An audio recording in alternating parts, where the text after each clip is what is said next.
इनके ऊपर घोर कड़ी कार्रवाई होनी चाहिए। इनको जीने का अधिकार नहीं है। जो इस प्रकार के अमानवीय कृत्य कर रहे हैं उन्हें जीने का अधिकार नहीं है। और इस बच्चियों के ऊपर इस प्रकार का कृत्य करने से निश्चित रूप से हमारी भारत माता को आघात पहुंच रहा है। इसलिए सरकार को, प्रशासन को मजबूती के साथ कार्रवाई। चलिए, ये धर्म विरोधी लोग हैं, लगे रहते हैं और इनकी मति खराब है। खिसियाई बिल्ली खंबा नोचे जैसा हाल है।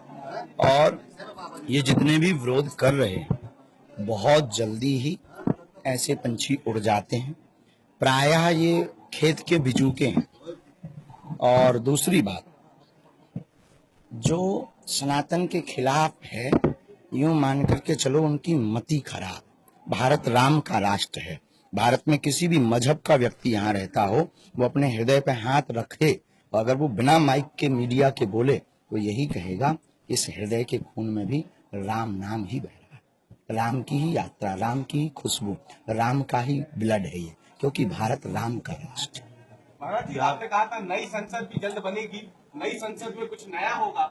हिंदू राष्ट्र को लेकर के आपको क्या लगता है, नई संसद से कुछ आगे बात बढ़ेगी? राम मंदिर की यात्रा, भगवान कृष्ण की यात्रा, ज्ञान वापी के विषय, ये सब सनातनी हिंदू राष्ट्र की ओर ही उत्थान कर रहे हैं, सब आगे बढ़ रहे हैं। दूसरी बात, हिंदू राष्ट्र हमें प्रायः कागजों पर नहीं चाहिए, लोगों के दिलों में चाहिए। हमारे हिंदू राष्ट्र में किसी को भागना नहीं है। हमारे हिंदू राष्ट्र में सिर्फ सनातनियों को जागना है। महाराज जी, एक चुनाव है तो क्या कोई भी पार्टी के नेता हो, कोई मंत्र देंगे उनको जीत का कि वो ऐसा काम करे ताकि वो देश। बाबाओं से चुनाव नहीं जीतना है।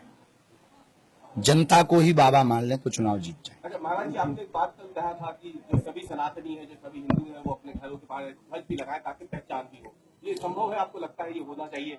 होना चाहिए। कैसी बात कर रहे हैं? संभव भी है और होकर के रहेगा। जिस दिन सनातनी जागे, फिर सनातनी होने का मतलब क्या है? आपके पास जब तक आईडी नहीं होगी तब तक कैसे पता लगेगा कि आप पत्रकार हो?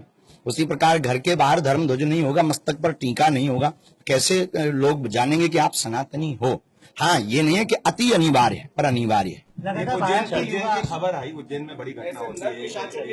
ऐसे नर पिशाचों के लिए क्या कहेंगे जो इस तरह की? इनके ऊपर घोर कड़ी कार्रवाई होनी चाहिए। इनको जीने का अधिकार नहीं है। जो इस प्रकार के अमानवीय कृत्य कर रहे हैं उन्हें जीने का अधिकार नहीं है।